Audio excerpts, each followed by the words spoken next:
Bismillahirrahmanirrahim. Assalamualaikum warahmatullahi wabarakatuh. Innal hamdalillah nahmaduhu wa nasta'inuhu wa nastaghfiruh wa na'udzu billahi min shururi anfusina wa min sayyiati a'malina. May yahdihillahu fala mudilla lahu wa may yudlil fala hadiya lahu. Wa asyhadu an la ilaha illallah wahdahu la syarika lah wa asyhadu anna Muhammadan abduhu wa rasuluh. Allahumma shalli ala nabiyyina Muhammad wa ala alihi wa man tabi'ahum bi ihsanin ila yaumiddin. Allahumma inna nas'aluka ilman nafi'ah wa rizqan thayyiban wa amalan mutaqabbala. Alhamdulillah, para jamaah sekalian yang semoga senantiasa dirahmati dan diberkahi oleh Allah Subhanahu wa taala. Kita bersyukur atas nikmat dan karunia yang telah Allah anugerahkan kepada kita sekalian, sehingga kita dapat duduk lagi dalam majelis yang mulia ini untuk mengkaji kitab Riyadhus Shalihin karya ulama besar Syafi'iyah Imam Yahya bin Syarif An-Nawawi. Kali ini kita masih seputar zikir-zikir dalam sholat. Setelah kemarin kita bahas tentang zikir saat ruku dan sujud, yaitu ada hadis dari Aisyah yang menyebutkan bahwasanya Nabi SAW itu memperbanyak ketika ruku dan sujudnya subhanakallahumma rabbana wa bihamdika allahumma gfirli. Lalu dalam hadis dari Aisyah pula bahwasanya Nabi SAW juga biasa membaca ketika rukuknya subuhun kudus rabbul malaikati warruh, subuhun kudus rabbul malaikati warruh. Nah, kali ini kita lihat hadis nomor 1427 yang isinya tentang keutamaan memperbanyak doa saat sujud. Ini sekaligus dengan hadis nomor 1428, memperbanyak doa saat sujud, yaitu dari Ibnu Abbas radhiyallahu anhu bahwasanya Rasulullah sallallahu alaihi wasallam qol, bahwasanya Rasulullah sallallahu alaihi wasallam itu bersabda, fa ammar ruku'u fa'azzimu fihi rabbah wa ammas sujudu fastahidu fid du'a fa qaminun ayustajaba lakum. Kata Rasulullah SAW, adapun ruku' maka agungkanlah Allah. Ketika ruku' maka agungkanlah Allah. Adapun ketika sujud, kata Nabi SAW, maka seriuslah dalam doa. Faqaminun ayustajaba lakum, karena ketika sujud doa tadi itu akan benar-benar dikabulkan. Karena ketika sujud doa tadi itu akan benar-benar dikabulkan. Hadis ini kata Imam Nawawi diriwayatkan oleh Imam Muslim.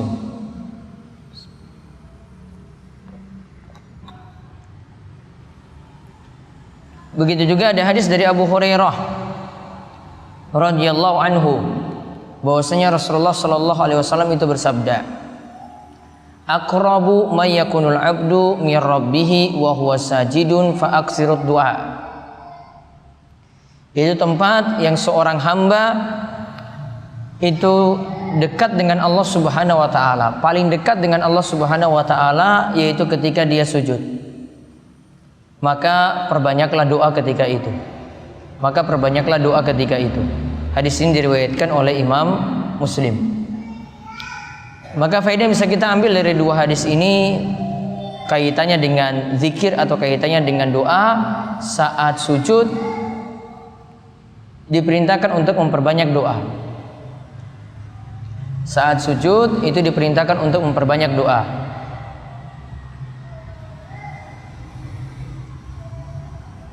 Dalilnya tadi Ibnu Abbas katakan, adapun sujud fastahidu fi du'a. Adapun ketika sujud perbanyaklah doa. Faqamin ayustajaba lakum, karena ketika sujud tadi doa itu akan dikabulkan. Juga kata Nabi SAW, tempat yang paling dekat seorang hamba dengan Allah yaitu ketika dia sujud. Maka diperintahkan juga memperbanyak doa ketika itu. Namun ada catatan yang perlu diperhatikan, sebagaimana penjelasan dari ulama Syafi'iyah, bahwa aturan doa di dalam sholat itu ada dua pilihan. Aturan doa dalam sholat itu ada dua pilihan. Yang pertama, berdoa boleh dengan doa-doa dari Al-Quran atau doa-doa dari hadis Nabi Sallallahu Alaihi Wasallam. Boleh berdoa dengan doa-doa dari Al-Quran atau doa dari hadis Nabi Sallallahu Alaihi Wasallam. Contoh misalnya doa dari Al-Quran, doa sabu jagat, Rabbana atina fid dunya hasanah wa fil akhirati hasanah wa qina adzabannar. Atau doa agar hati diteguhkan di atas iman, Rabbana la tuzigh qulubana ba'da idh hadaitana wa hab lana min ladunka rahmah innaka antal wahhab. Ini doa yang asalnya dari Al-Quran. Juga boleh doa yang asalnya dari hadis. Seperti misalnya Nabi SAW itu ajarkan kepada istri beliau Ummu Salamah. Nabi ajarkannya muqallibal qulub, sabit qalbi ala dini. Ya Allah yang maha membolak-balikan hati, teguhkanlah hatiku di atas agamamu. Ini doanya dari hadis. Kemudian pilihan yang kedua dalam doa, hendaklah memilih doa yang asalnya dari bahasa Arab. Memilih doa yang asalnya dari bahasa Arab. Jadi tidak memakai bahasa non-Arab untuk doa di dalam sholat tadi. Termasuk yang kita bahas doa ketika sujud. Maka kalau tidak dari Al-Quran, tidak dari hadis, maka pilih doa itu yang asalnya dari bahasa Arab. Asalkan maknanya benar, walaupun itu dengan sunan kita sendiri, maka itu diperbolehkan.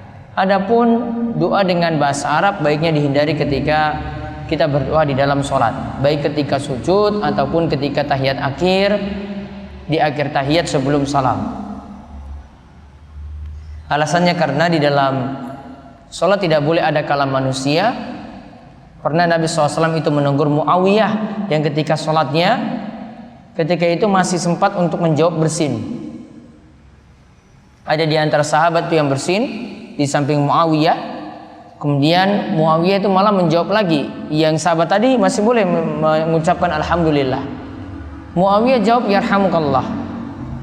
Maka saat itu para sahabat itu melotot melihat kepada Muawiyah, tanda mereka tidak setuju apa yang dilakukan oleh Muawiyah. Setelah sholat, kemudian Nabi SAW tidak memarahi Muawiyah, kemudian menasihatinya, memanggil Muawiyah, kemudian nasihati di dalam sholat itu tidak boleh ada kalam manusia. Maka ini yang menjadi dalil dari ulama Syafi'iyah, dalam sholat baiknya tidak dengan doa yang asalnya dari bahasa kita sendiri, namun entah itu dari Al-Quran, entah itu dari hadis, atau diambil dari bahasa Arab. Kemudian hadis ini juga menunjukkan Allah sangat dekat pada hamba ketika dia itu sujud. Allah sangat dekat pada hamba itu ketika dia sujud. Itulah yang jadi alasan kenapa saat sujud kita diperintahkan untuk memperbanyak doa.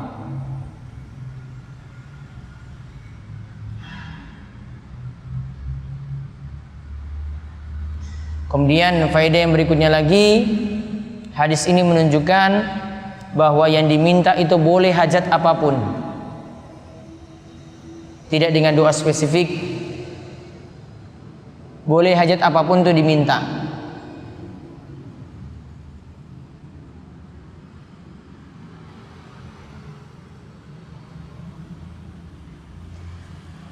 Kemudian hadis ini juga menunjukkan boleh saat sujud doanya itu dibaca berulang kali. Karena tadi dikatakan wa amas sujudu fastahidu fit doa. Adapun ketika sujud seriuslah dalam doa. Artinya tanda serius boleh doa itu diulang berulang kali. Dia baca Rabbana atina fid dunya hasanah wa fil akhirati hasanah wa qina adzabannar satu kali, dia ulang lagi ketika itu boleh. Kemudian di sini juga menunjukkan bahwa ketika rukuk kita diperintahkan untuk mengagungkan Allah. Ketika rukuk kita itu diperintahkan untuk mengagungkan Allah, yaitu ta'zimur rabbi, untuk mengagungkan Allah. Maka maksud dari zikir-zikir yang kita baca ketika rukuk seperti itu, subhana rabbil azim, ya subhana rabbil azim wa bihamdi. Alasannya kenapa? Karena Nabi SAW tadi katakan, adapun rukuk fa'azimu fihi rabb, adapun ketika rukuk maka agungkanlah Rabbmu. Dan subhana rabbil azim itu maknanya, maha suci engkau ya Allah, subhana rabbil azim, Rabb yang maha agung. Kita agungkan Allah ketika itu. Kemudian faedah yang berikutnya lagi,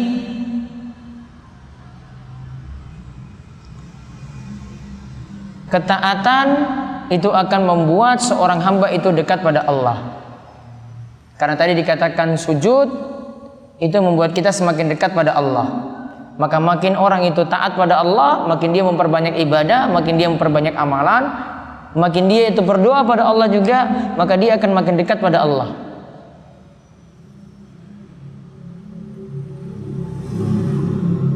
Juga faedah yang berikutnya lagi, kata Syekh Salim bin Id Al-Hilali, beliau katakan, makin seorang hamba itu memperbanyak taat, doanya makin mudah terkabul. Makin seorang hamba itu memperbanyak taat, maka doanya itu makin mudah terkabul. Untuk urusan apapun doanya tadi, untuk mengangkat penyakitnya, untuk mengatasi masalah utangnya, untuk mengatasi masalah kuliahnya,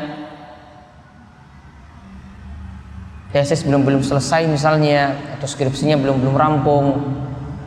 Makin dia banyak taat, maka makin mudah doanya itu terkabul.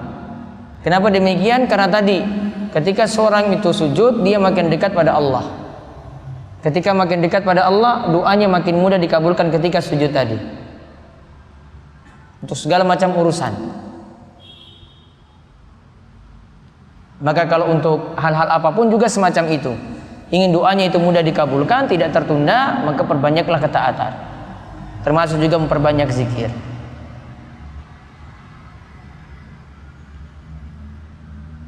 Kemudian faedah yang berikutnya lagi,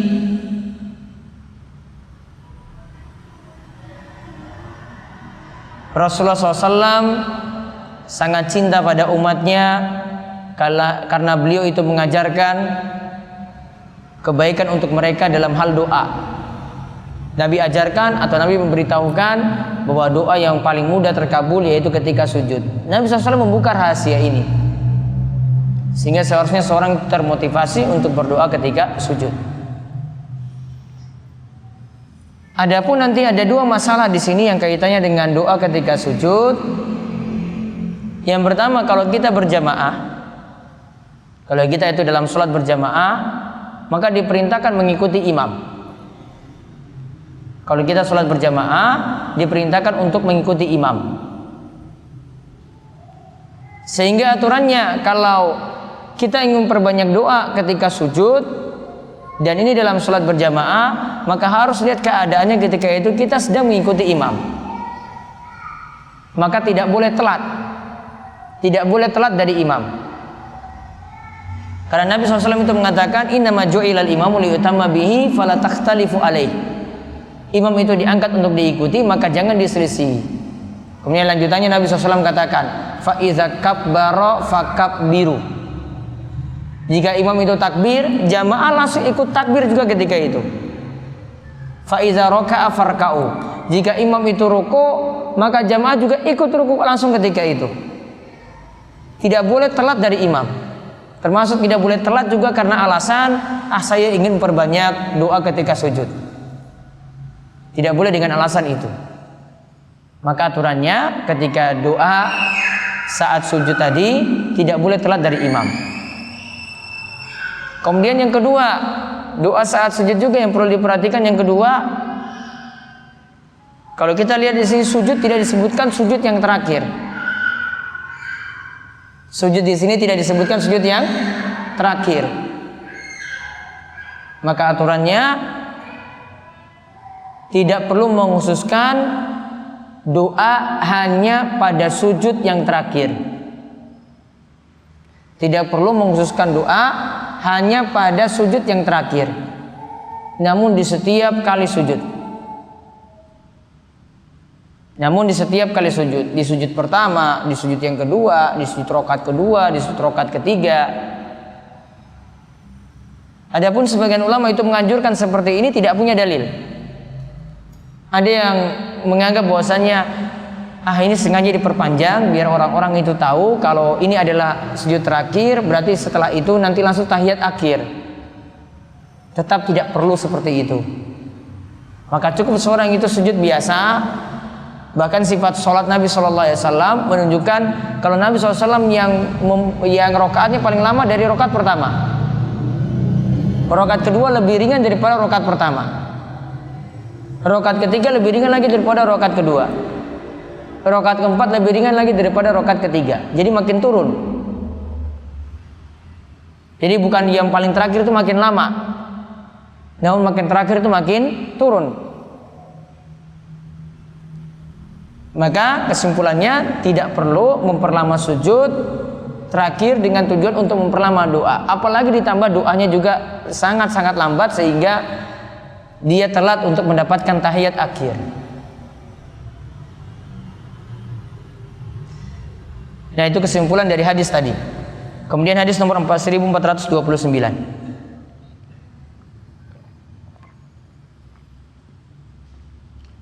Disebutkan hadis juga dari Abu Hurairah radhiyallahu anhu. Ini diajarkan tentang doa ketika sujud, yaitu apa yang Nabi SAW itu baca, atau doa yang Nabi SAW itu baca ketika sujud. Yaitu ketika sujud Nabi SAW membaca doa meminta ampunan pada Allah. Dari Abu Hurairah, Rasulullah SAW itu membaca ketika sujudnya, Allahumma gfirli dzambi kullahu, Allahumma gfirli dzambi kullahu, dikkahu wa jillahu wa awalahu wa akhirahu wa alaniyatahu wa sirrahu. Allahumma gfirli dzambi kullahu, ya Allah, aku minta kepadamu ampunan untuk seluruh dosa. Bagaimana dosa itu? Ada 3 sifat di sini disebutkan. 3 sifat dosa di sini. Dikkahu wa jillahu, dosa yang dikkah, dosa yang kecil maupun dosa yang besar. Wa awalahu wa akhirahu, dosa yang dilakukan dulu dan dosa yang dilakukan belakangan. Kemudian yang ketiga, wa alaniyatahu wa sirrahu, dosa yang dilakukan terang-terangan dan dosa yang dilakukan sembunyi-sembunyi. Maka dalam doa ini intinya di dalam sujud boleh lagi menambah doa. Isi doanya adalah untuk meminta ampunan pada Allah terhadap dosa-dosa yang kita lakukan. Yang pertama di sini sifat dosa dikkahu wa jillahu, dosa kecil dan dosa besar. Berarti dosa itu ada 2 macam. Ada dosa yang kecil dan ada dosa yang besar. Lantas kenapa Nabi SAW itu mulai dulu dengan dikkah baru jillahu, yaitu mulai dari dosa kecil dulu baru menyebut dosa besar? Karena kata Syekh Salim bin Al-Hilali, beliau katakan karena dosa yang besar itu awalnya dari dosa kecil dulu. Sama dengan api yang besar itu awalnya dari percikan api dulu baru menjadi besar. Tidak mungkin ada dosa besar kecuali nanti dibangun dari dosa-dosa kecil dulu yang bertumpuk-tumpuk. Dan memang ada sifat, ada alasan yang membuat dosa kecil itu bisa dianggap besar. Dosa kecil itu bisa dianggap besar. Disebutkan oleh Ibnu Qudamah di dalam Mukhtasar Minhajul Qasidin. Di antara sebab membuat dosa kecil itu bisa menjadi besar, 1, karena menganggap remeh. 1, karena menganggap remeh. Jadi kalau dosa tadi dianggap remeh, sudah, ini kecil saja kok, gak masalah dilakukan. Nganggap remeh, karena menganggap remeh tadi di mata Allah malah jadi besar. Kemudian yang kedua, dosa kecil bisa menjadi besar karena dilakukan terus-menerus. Ditumpuk-tumpuk, layaknya percikan api tadi yang kecil, lama-lama jadi besar, besar, besar, dan besar. Alasan yang ketiga, dosa kecil itu bisa dianggap besar, itu karena dilakukan oleh orang yang menjadi contoh dan akhirnya diikuti oleh orang lain. Awalnya itu mungkin biasa, namun karena itu menjadi contoh, akhirnya yang lainnya itu niru, dan dia juga mendapatkan dosa bagian dari yang lainnya. Dan akhirnya orang juga yang lainnya menganggap remeh seperti itu, karena dicontohkan oleh orang yang punya ketokohan, seorang ahli ilmu atau ada tokoh di tengah-tengah masyarakat. 3 alasan tadi yang membuat dosa kecil tadi dianggap besar.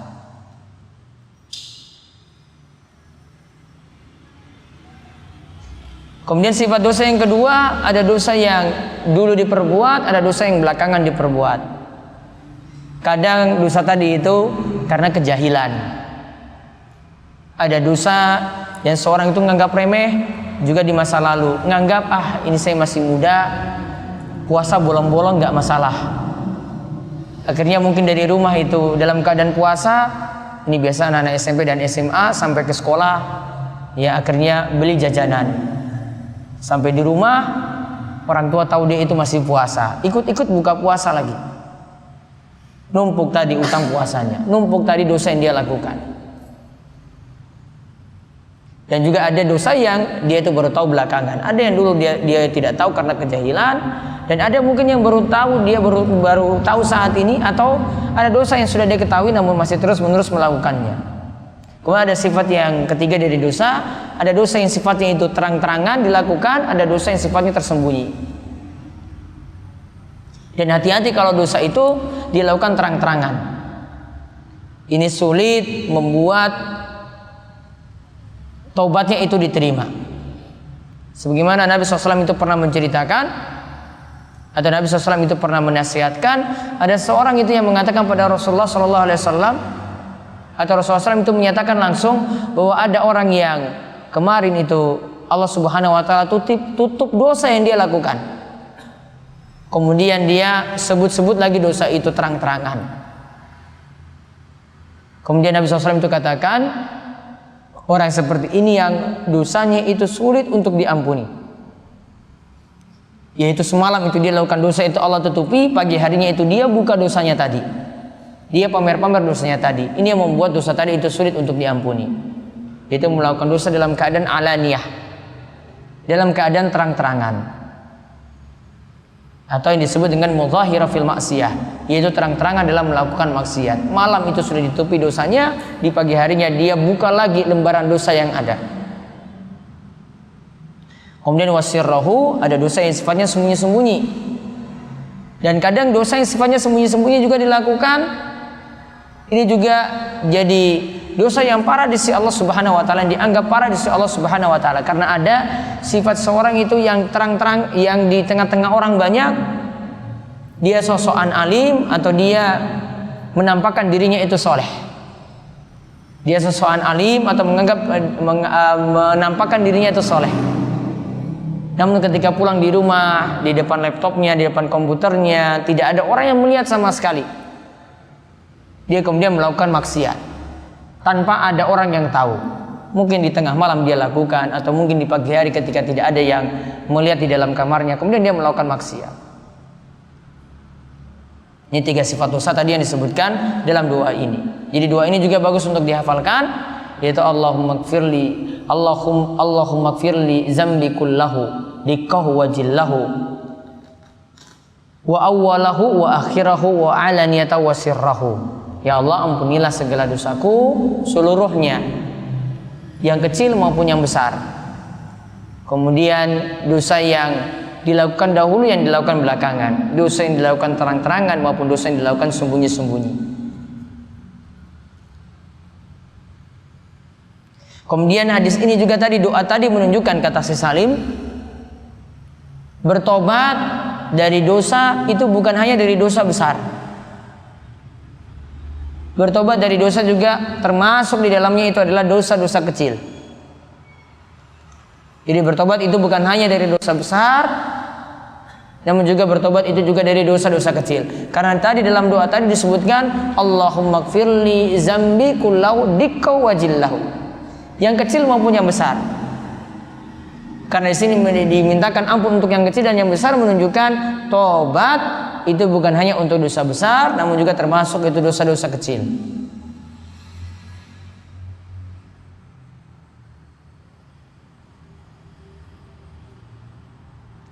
Kemudian Syekh Salim juga memberikan faedah yang berharga di sini. Kata beliau, siapa saja yang Allah sudah tutupi dosanya atau tutupi maksiat yang telah dia lakukan, kata beliau, fayambagi alla yarfa'a satrallahu anhu bil mujaharah. Maka kalau dia tahu Allah sudah tutupi maksiat yang dia lakukan, jangan lagi dia buka apa yang telah Allah tutup tadi dengan menampakkan dosa tersebut. Namun yang dia lakukan apa? Banyak istighfar dan banyak bertobat.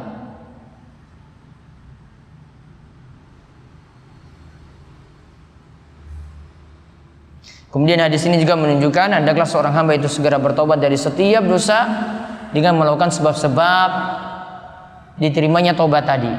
Di antaranya seorang itu banyak istighfar, kemudian banyak bertobat.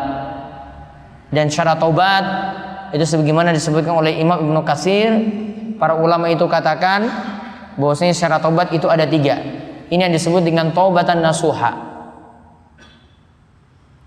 Beliau menjelaskan hal ini ketika menjelaskan ayat ya ayyuhallazina amanu tubu ilallahi taubatan nasuha. Wahai orang-orang yang beriman, bertobatlah kepada Allah dengan tobat yang tulus. Apa yang dimaksudkan dengan tobat yang tulus? Tobat yang tulus itu ada 3 syarat. 1, kata beliau, menyesali dosa yang telah lalu. Menyesal. Jadi bukan bangga. Di antara bentuk penyesalan itu banyak-banyak nangis terhadap dosa yang dilakukan. Kemudian yang kedua, kembali taat saat ini. Kalau itu dia meninggalkan kewajiban, berarti kembali melakukan kewajiban tadi. Kalau sholatnya bolong-bolong, berarti kembali lagi melakukan sholat. Kalau dia malas berjamaah di masjid, ya maka dia harus berjamaah di masjid. Kalau dia melakukan maksiat, berarti maksiat tadi ditinggalkan. Berarti kalau dia mau dikatakan bertobat, kalau dia itu berbohong, maka dia bertobat dari dosa tersebut. Kalau dia itu makan riba, berarti berhenti dari makan riba. Kalau dia itu berzina, berarti stop dari zina dan bertobat. Kalau ada yang berselingkuh, berarti dia tinggalkan perselingkuhannya tadi. Kalau masih muda, berarti kalau pacaran, berarti dia putuskan pacarnya saat itu juga. Langsung SMS, INUN, saya sudah tobat, saya ingin hijrah. Cara tobatnya kembali taat, tinggalkan maksiat.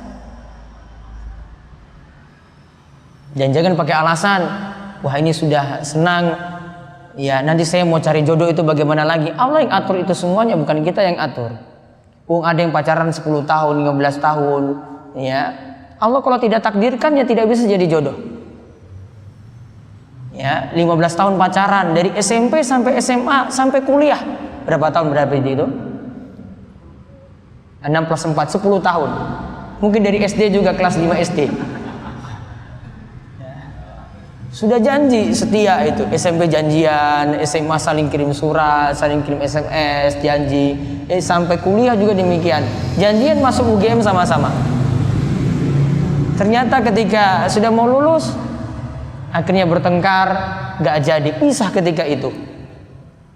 Tadi pacarnya ini akhirnya dapat yang lainnya, yang ini juga dapat yang lainnya. Nggak bisa. Jodoh Allah yang atur, bukan kita yang ngatur. Walaupun sudah berusaha semaksimal mungkin juga, kalau Allah katakan itu bukan jodohmu, bukan jodoh. Ya, maka kalau orang pacaran itu alasan untuk cari jodoh, ada yang sudah pacaran 10 tahun pun itu bukan jodohnya. Ya. Maka putuskan saat ini juga. Pulang dari kajian, SMS dia, saya dan kamu mohon maaf kita saat ini putus. Saya takut pada Allah. Walaupun kamu goda saya dengan dunia, bagaimanapun juga saya takut pada Allah. Tobat saat ini juga. Tobatnya apa? berhenti dari maksiat, kembali taat. Syarat yang kedua. Syarat yang ketiga, kata Ibnu Katsir, yaitu bertekad tidak mau mengulangi dosa itu lagi di masa akan datang. Berarti kalau itu pacarnya tadi, nggak minta pacaran kembali lagi.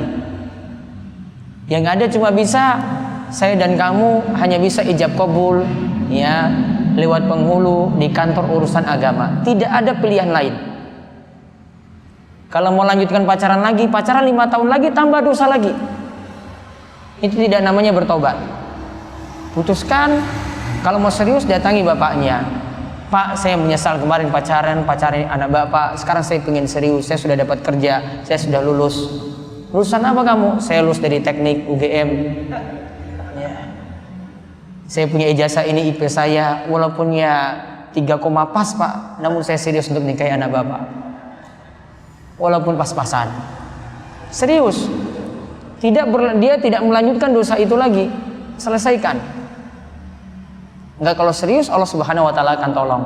Kalaupun itu pekerjaannya pas-pasan, cuma gajinya ya baru fresh graduate, ya wajar seperti itu.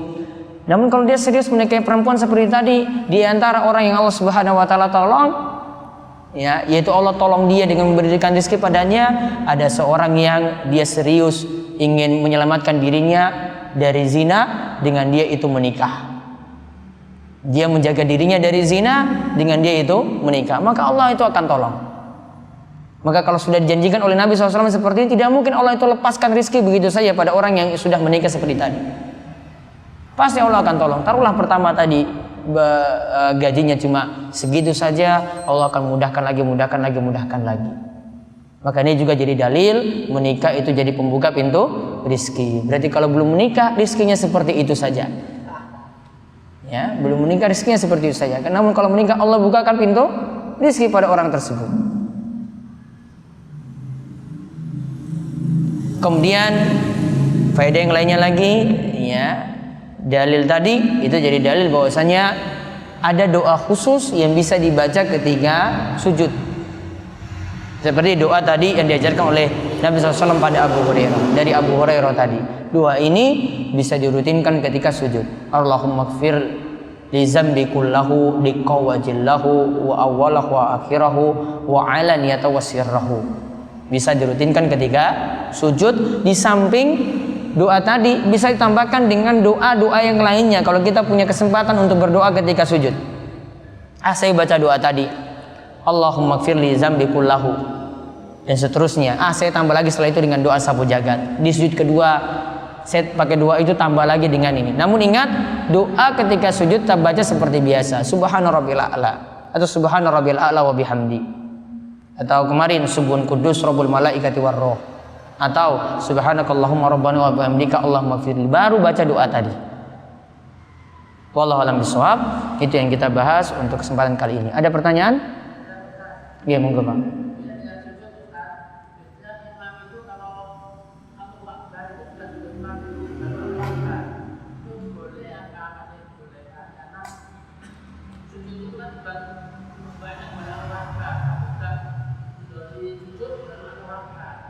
Asalnya itu namanya takbir intikal, ya.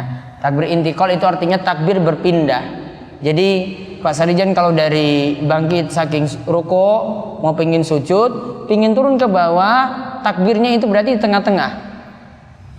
Bukan takbirnya itu ketika pas sudah sujud baru Allahu Akbar. Namun ketika mau turun Allahu Akbar, maka ketika sujud sudah selesai. Karena namanya saya takbir intikal. Intikal itu artinya berpindah. Maka saat berpindah baru takbir itu dibaca, bukan ketika baru ruku, ini lagi ruku sudah baca, bukan. Atau ketika baru bangkit dari ruku lagi baca, bukan. Atau ketika sujud, sudah pas turun sujud, jidatnya sudah nyentuh tanah baru baca, bukan. Namun ketika lagi beranjak mau berpindah tadi ke bagian sujud, seperti itu yang dilakukan untuk takbir intikal.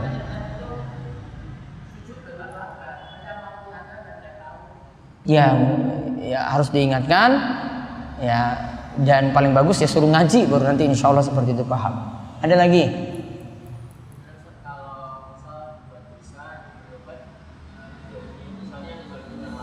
dia menzalimi orang lain.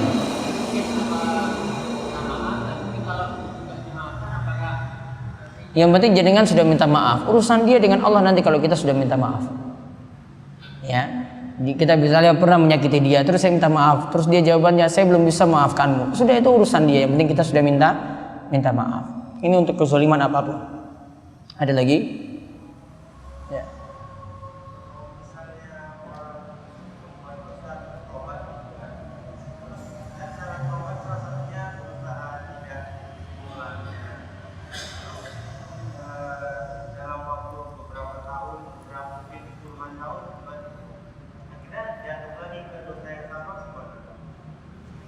Jatuh lagi di dosa yang sama, maka dia butuh tobat yang baru lagi. Ya, dia butuh tobat yang baru lagi. Tobat yang tadi dianggap selesai, maka kalau dia berbuat lagi butuh tobat yang baru lagi. Namun perlu diingat, kalau orang jatuh di dosa yang sama itu 2 kali, maka tanda tanya untuk tobat yang pertama yang dia lakukan. Berarti belum serius. Maka tanda tobat yang serius, dia tidak mengulangi dosa yang sejenis juga. Tidak jatuh di lubang yang sama itu 2 kali. Ini sudah ngerti ini salah, tapi masih lakukan lagi berulang kali. Ya, namun kalau sudah paham seperti itu, maka yang sudah dilakukan seperti tadi dan dia sudah menyesal, namun kok akhirnya terulang lagi, maka dia butuh tobat yang baru lagi. Wallahu a'lam bishawab. Itu yang kita sampaikan, mudah-mudahan bermanfaat. Dan kita tutup, subhanakallahumma bihamdika asyhadu an la ilaha illa anta astaghfiruka wa atubu ilaik. Assalamualaikum warahmatullahi wabarakatuh.